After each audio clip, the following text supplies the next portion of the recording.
ये कहानी उस लड़के की है जो अपने बुरे हालातों से गुजरकर एक सबसे ताकतवर और पावरफुल लड़का बन जाता है। अगर आपने इसका पहला एपिसोड नहीं देखा तो उसका लिंक नीचे डिस्क्रिप्शन में है। अब तक जो भी हुआ है उन सब से जिहिंसू काफ़ी ज़्यादा हैरान था। उसने तो उम्मीद ही छोड़ दी थी कि उसके साथ तो बहुत कुछ बुरा हुआ है, और जब से दुनिया में टॉम्ब अपीयर हुए हैं तब से उसने बहुत बुरा टाइम देखा है। लेकिन उस डंजन वाले सांप और चिड़िया, उस लालची वॉन की जानलेवा साजिश और अपनी मौत को बिल्कुल अपने सामने से देखना, इन सब से जुहिंसू अंदर तक हिल गया था। लेकिन जो कुछ भी उसके साथ हो रहा है उसका रीजन तो उसे नहीं मालूम, लेकिन जो हो रहा है वो उसके फायदे के लिए ही है, क्योंकि अब वो सभी ऑब्जेक्ट को कलेक्ट करके उनके मालिक होने का क्लेम कर सकता है। पर तभी वहाँ खड़ी लेडी उसको धमकाने लगती है, क्योंकि वो पुलिस वालों और बाकी लोगों की बातों को इग्नोर कर रहा था।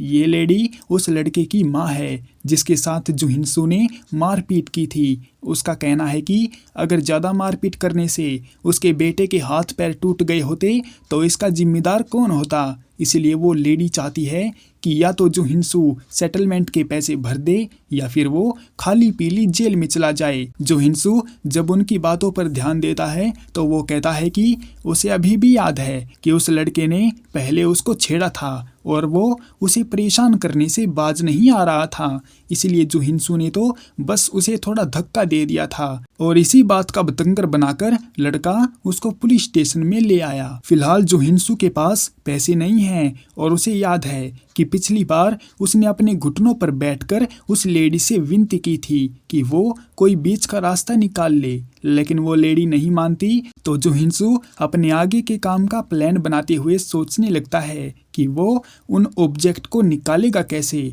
क्योंकि उसके पास तो इतने अच्छे हथियार नहीं हैं। और जब वो लेडी उसको फिर से इग्नोर करते हुए देखती है तो गुस्से में जुहिंसू पर हाथ उठाने की कोशिश करती है, लेकिन तभी जुहिंसू उसके हाथ को बीच में ही पकड़ लेता है। जुहिंसू को भी यकीन नहीं होता कि इतनी फुर्ती तो उसमें कभी नहीं थी। जुहिंसू खुश होता है कि उसकी फाइटिंग स्किल काफ़ी इम्प्रूव हो चुकी हैं। उस लेडी को शांत करवाते हुए जुहिंसू कहता है कि उसने कोई गलत काम नहीं किया है और सारी गलती उसके बेटे की ही है। पर तभी उसका बेटा चौड़ा होकर आता है और जुहिंसू को पंच मारने की कोशिश करता है। उसके पंच को रोकते हुए जुहिंसू उसको जमीन में दे मारता है। ये देखकर पुलिस वाले भड़क जाते हैं और समझने लगते हैं कि ये तो कोई प्रोफेशनल मुजरिम है, इसलिए इसको जल्दी जल्दी जेल में डालो। और अब तो वो लेडी भी सेटलमेंट करने को राजी नहीं होती और केस डालकर जुहिंसू को अंदर करवा देती है। जुहिंसू जल्दी से उन ऑब्जेक्ट को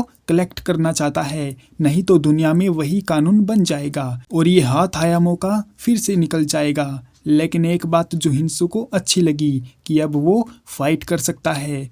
पर तभी उसके सामने एक नोटिफिकेशन बार खुलता है, जिसे देखकर जुहिंसू काफ़ी ज़्यादा हैरान हो जाता है, क्योंकि उसने ये चीज़ पहली बार देखी थी। लेकिन उसको समझने में देर नहीं लगी कि ये सब उस चिड़िया ने ही किया है, इसलिए वो उसे इधर उधर पुकारने लगता है। तभी उसके सामने एक और नोटिफिकेशन खुलता है जिसमें लिखा था कि जुहिंसू अपने 3 फीट की दूरी तक हर चीज़ को डिटेल में एनालाइज कर सकता है। ये देखकर जुहिंसू को उस चिड़िया पर फिर से गुस्सा आता है, क्योंकि उस चिड़िया ने उसके साथ मजाक किया है और उसकी ज़िंदगी को एक गेम जैसा बना दिया है। उसकी हरकतों से एक आदमी परेशान हो जाता है और उसको शांत रहने को बोलता है। जुहिंसू देखता है कि ये बात बिल्कुल सच है कि वो 3 फीट की दूरी में सब कुछ देख सकता है और ये स्किल उसके बहुत काम आने वाली है। फिर जुहिंसू देखता है कि वहाँ पर 1/4 लिखा हुआ है, तो उसे समझ आता है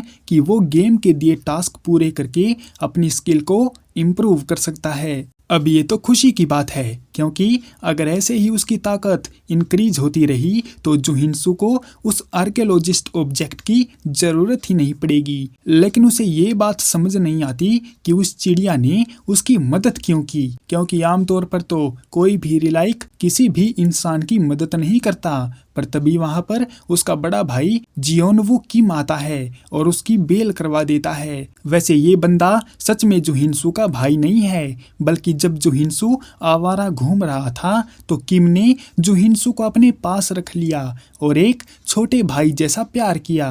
तब से किम जुहिनसू के लिए एक बड़े भाई जैसा बन गया।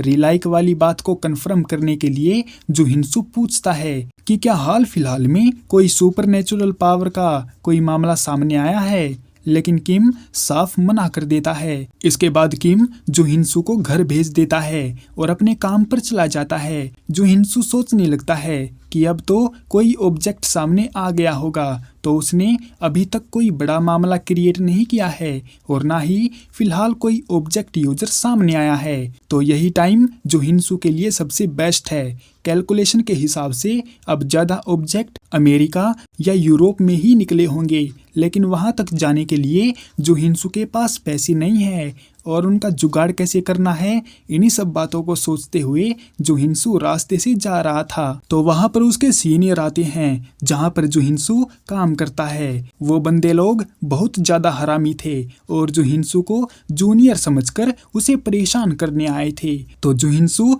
इस बात को सोचकर खुश हो जाता है कि अब उसके पास पैसों का इंतजाम हो जाएगा, क्योंकि बकरे आ गए हैं कसाई के पास कटने के लिए। ये सोचकर जुहिनसू अपने चेहरे पर एक क्रीपी सी स्माइल लाता है। फिलहाल के लिए इस एपिसोड को यहीं पर एंड करते हैं। क्या जुहिनसू उन बदमाशों को पीट कर उनकी नानी याद दिलाएगा या उसको किसी और ही मुसीबत का सामना करना पड़ेगा, वो तो हम नेक्स्ट एपिसोड में देखेंगे।